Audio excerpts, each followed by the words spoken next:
ये उद्योगपतियों को मैं बहुत आग्रह से कहता था, जिन लोगों ने मेरी बात मानी वो बहुत फायदा कमा रहे हैं, बैठे हैं सामने। और जिन्होंने मेरी बात को नहीं माना, वो एक बहुत बड़े जायंट्स ऑटोमोबाइल मैन्युफैक्चरिंग वाले जो है, उन्होंने मुझे कहा कि हमने आपकी बात को इतना सीरियसली नहीं लिया क्योंकि हमें लगा ही नहीं कि इतने जल्दी इतना ट्रांसफॉर्मेशन होगा। पर आप अगर इन्वेस्टमेंट और एक्सपेंशन करने में गलती करोगे या आपकी स्पीड कम होगी तो नुकसान आपका होगा, क्योंकि इसकी ग्रोथ कितनी प्रमाण में हो रही है आपके समझ के बाहर है। जो लोगों ने ई व्हीकल बनाना शुरू किया उनकी यहाँ वेटिंग लिस्ट है। जो पहले बनाने में हिचकिचाते, आजकल लोग मुझे आते कि आउट ऑफ टर्न इस कंपनी की गाड़ी मुझे ई गाड़ी है, मुझे मिला के दो। और स्कूटर और टू व्हीलर में तो 400 स्टार्टअप शुरू हो गए।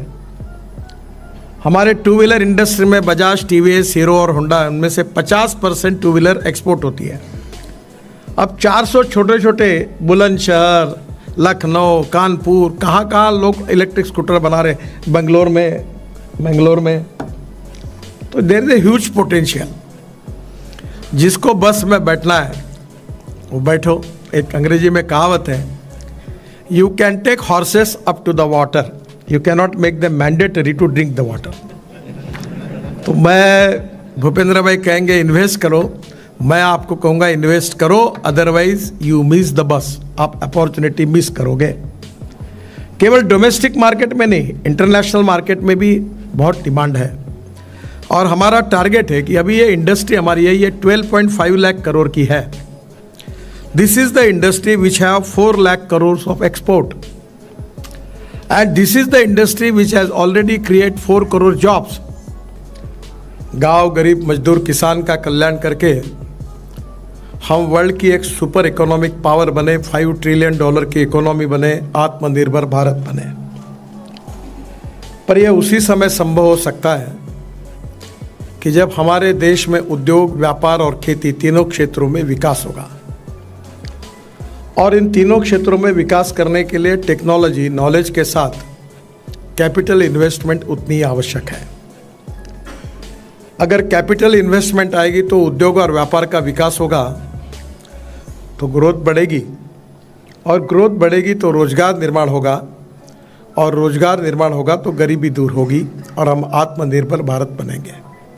मैं नाम नहीं लूँगा, पर बड़े बड़े कंपनी थी जो मैं उनको 4 साल पहले कहता था, no we have a plan for 2024। मैंने बोला आप बस मिस करोगे। No but we have problem. वो अपनी बातों में रहे। अब उनका सेल कम हो गया और जो आगे उनका बढ़ गया। अब शेयर मार्केट में जिन्होंने शुरू किया उनका शेयर बढ़ा, उनका मार्केट बढ़ा, उनकी डिमांड बढ़ी, दे आर हैप्पी। और जो लोग सोच रहे थे, सोचेंगे, करेंगे, प्लानिंग करेंगे, रिसर्च करेंगे, मैं कभी कभी मजाक में कहता हूँ कि रिसर्च में भी करना ही चाहिए, रिसर्च और टेक्नोलॉजी इज़ वेरी इंपॉर्टेंट। पर सबसे ज़्यादा अगर इम्पॉर्टेंट कोई है तो strong political will is very important. And if there is a will, there is a way, and if there is no will, there is only survey, discussion, seminar, committee, sub committee and research group. So this is the appropriate time for all of you to take a positive decision. Bharat में 35.5 lakh electric vehicles हैं। भारत में 2021 के तुलना में 2023 में 15 लाख से अधिक EV बिक्री, 500% की बढ़ोतरी दर्ज की गई। कि भारत का ईवी मार्केट 2030 तक 1 करोड़ यूनिट एनुअल सेल और 5 करोड़ रोजगार निर्माण करेगा। मुंबई में मंत्री था 95-2000 में, तो मुंबई पुणे एक्सप्रेस हाईवे के इंस्पेक्शन के लिए जाता था, तो वहाँ मोबाइल फ़ोन उस समय शुरुआत हुई थी। तो मोबाइल फ़ोन के बारे में मैंने गवर्नमेंट को लिखा कि आज जो अधिकारी काम कर रहे हैं उनको कोई कनेक्टिविटी नहीं है, तो मोबाइल फ़ोन दो। तो फाइनेंस मिनिस्ट्री ने टर्न डाउन किया था। तब एक एरिक्सन का मोबाइल 1,30,000 रुपये का मिल रहा था। जब नंबर बढ़ गया तो अब मोबाइल फ़ोन 3,000 और 4,000 रुपये में मिल रहे हैं। यही बाजार होने वाला है। जो पहले शुरू करेंगे वो मलाई खाएंगे, और बाद में जो आएंगे वो केवल टर्नओवर करेंगे। और कंपटीशन होनी चाहिए, more competition more benefit to the consumer. तो मैं इसका प्रचार ही करता हूँ। ये पेट्रोल डीजल वालों को देश से जैसे अंग्रेजों को हमने भगाया था, ऐसे मैं तो मिशन के रूप में काम कर रहा हूँ। तो ये जो गाड़ी है ये 60% 100% उसमें बायो इथेनॉल यूज होता है। इथेनॉल का रेट है 60 रुपये लीटर और पेट्रोल का 120 रुपये लीटर। इतनी सुंदर गाड़ी है, धुआं नहीं, पोल्यूशन नहीं, कुछ नहीं, कभी बंद नहीं पड़ी। ये पांडे जी बैठे हैं उसमें। अब वो गाड़ी जो है वो इथेनॉल डालकर 120 रुपये लीटर के पेट्रोल के बजाय 60 रुपये लीटर का इथेनॉल डालकर उसमें 60% बिजली पे चलती है और 40% इथेनॉल पर चलती है। तो पेट्रोल के तुलना में अगर एवरेज काउंट करेंगे तो पेट्रोल का रेट 25 रुपये लीटर आता है। और ये इथेनॉल हमारे देश में किसान बनाते हैं। तो आप इलेक्ट्रिक व्हीकल में फ्लेक्स इंजन को भी आप आपके पॉलिसी में लाइए। तो मुझे लोग प्रश्न पूछते हैं कि मैं सब बातों के हाइड्रोजन की बात करता हूँ, ethanol, methanol, biodiesel, bio LNG, bio CNG. तो एक कॉमन क्वेश्चन सब जगह होता है कि इतना सब आप शुरुआत कर रहे हो तो फिर क्या होगा आगे, हमारा इतना कंपटीशन हो जाएगी। मतलब कुछ नहीं होता। ये इतना बड़ा समुंदर है फॉसिल फ्यूल का कि आप सब में जितना दम है उतनी पटक लो, तो भी इंपोर्ट करना ये बहुत कठिन काम है।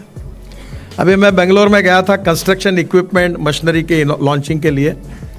तो जेसीबी को मैंने कहा था कि आप हाइब्रिड बनाओ, डीजल के साथ सीएनजी का बनाओ। बहुत पीछे पड़ के मैंने बनाया आग्रह करके। अब उनको 1000 जेसीबी का ऑर्डर रशिया में मिला इस प्रकार का। अब इलेक्ट्रिक पर बड़े बड़े बुलडोजर से लगा इलेक्ट्रिक पर आ गए, जो मैंने अभी इस समय बेंगलोर में लॉन्च किए। तो आने वाले समय में इलेक्ट्रिक तो इंडिजिनस है और वो भी हमारे यहाँ ग्रीन पावर बढ़ रही, हाइड्रो पावर बढ़ रही, थर्मल पावर हम कम कर रहे हैं, न्यूक्लियर पावर में हम है ही नहीं।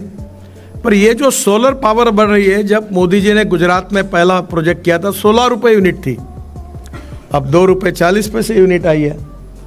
और आप अगर उम्मीद करोगे, आप अगर कंपैरिजन करोगे कि 1 लीटर पेट्रोल कितना एवरेज मिलता है और इलेक्ट्रिक चार्जिंग करने से कितने यूनिट में कितना एवरेज मिलता है, मुझे तो लगता है कि इतना बेनिफिट है कि बताने की ज़रूरत ही नहीं। जो एक बार लेता है थोड़ा कैपिटल कॉस्ट कम हो जाएगी। और अभी जो मुंबई में हुई वो आपने यहाँ शुरू की ताकि उससे कॉस्टिंग में और फ़ायदा होगा। अब इलेक्ट्रिक लग्जरी बसेस आ रही है। ये सबसे पहली बात जो है कि ये चार्जिंग वाला विषय दिमाग से निकाल डालो, क्योंकि ये एक स्कूटर दिन भर में कितनी चलती है, इसका तो बड़े रेप्यूटेड कंपनी जो बस सबसे बड़े मैन्युफैक्चरर है उन्होंने स्टडी किया। तो स्कूटर चलती है, एक कंपनी के सर्वे में है 24 मीटर और दूसरे कंपनी के यहाँ है 26 किलोमीटर। तो मुझे लगता है एक बार रात को घर में चार्ज करेंगे तो ये बड़े कंपनियों का जो है वो 125 किलोमीटर का चार्जिंग है। पर हमारे भारतीय लोग बहुत होशियार हैं। कुछ स्टार्टअप शुरू किए, उन्होंने 60 और 70 किलोमीटर की बैटरी डाली, कॉस्ट कम की। वो 1,40,000 में बेच रहे, वो बोल रहे हम 80,000 में 70,000 में बेचेंगे और वो पॉपुलर हो गई। तो मेरा कहना यही है कि चार्जिंग की चिंता मत करिए। हम NHAI के तरफ से 670 रोड साइड एमिनिटीज़ बना रहे जहां हमने चार्जिंग की व्यवस्था की है। और उसमें भी पहले मोबाइल में प्रॉब्लम रहता था कि ये कंपनी का चार्जर अलग, उस कंपनी का अलग, उसका अलग। तो वो भी व्यवस्था में यूनिफॉर्मेशन आ गया है और इसमें भी टेक्नोलॉजी बहुत तेज़ी से बदल रही है। इसलिए चार्जिंग की कोई, मुझे लगता है कि चिंता करने की कोई ज़रूरत नहीं है। अभी इलेक्ट्रिक ट्रक भी बना, मैंने लॉन्च किया अभी बेंगलोर में। और प्रॉब्लम यह है कि लिथियम आयन बैटरी की कॉस्ट जब हमने शुरुआत की थी $150 पर किलोवाट पर आवर कॉस्ट थी। अब वो 115 तक आई थी। अभी आज मैंने सुना कि 112 तक आई है।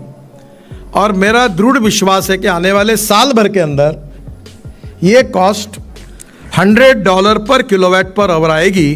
तो पेट्रोल व्हीकल की और इसकी कीमत लगभग सेम हो जाएगी। और इसलिए अब काफ़ी लोग लिथियम आयन बैटरी में और बैटरी केमिस्ट्री में लिथियम आयन के साथ zinc ion, sodium ion, aluminium ion, अलग अलग प्रकार की केमिस्ट्री हमारे आईआईटी में, हमारे रिसर्च में काफ़ी डेवलप हो रही है। गुजरात में भी एल्यूमिनियम आयन पे भी काम हुआ है, तो मुझे लगता है जल्दी ही हमको इसमें सफलता मिलेगी। और जम्मू में हमको अब लिथियम आयन का स्टॉक भी मिला है, जो वर्ल्ड का 6% है। और हम कोशिश कर रहे हैं, बीच में मैं कश्मीर गया था तो मैंने एलजी साहब को कहा था कि जल्दी इसका माइनिंग करो, क्योंकि हम 1200 टन ये लिथियम आयन हम इंपोर्ट करते हैं। अगर ये देश में होगा तो हम लोग आजू बाजू के किसी भी देश में जो कॉस्ट होगी उसकी तुलना में हम ज़्यादा कॉम्पिटिटिव बनेंगे और वर्ल्ड का पूरा ई व्हीकल का मार्केट हम कैप्चर कर सकेंगे। मुझे बहुत खुशी हुई कि आपने डबल डेकर बस शुरू की। ये डबल डेकर बस पहले मुंबई में लॉन्च करने का मौका मुझे मिला। मैं हिंदुजा के पीछे बहुत लगा था। जब मैं लंदन गया था तब मैंने उनकी वहाँ इलेक्ट्रिक बस देखी, तो मैंने उनको कहा आप इंडिया में लाओ। और अभी जो मुंबई में हुई वो आपने यहाँ शुरू की, ताकि उससे कॉस्टिंग में और फ़ायदा होगा। अब इलेक्ट्रिक लग्जरी बसेस आ रही है। ये सबसे पहली बात जो है कि ये चार्जिंग वाला विषय दिमाग से निकाल डालो।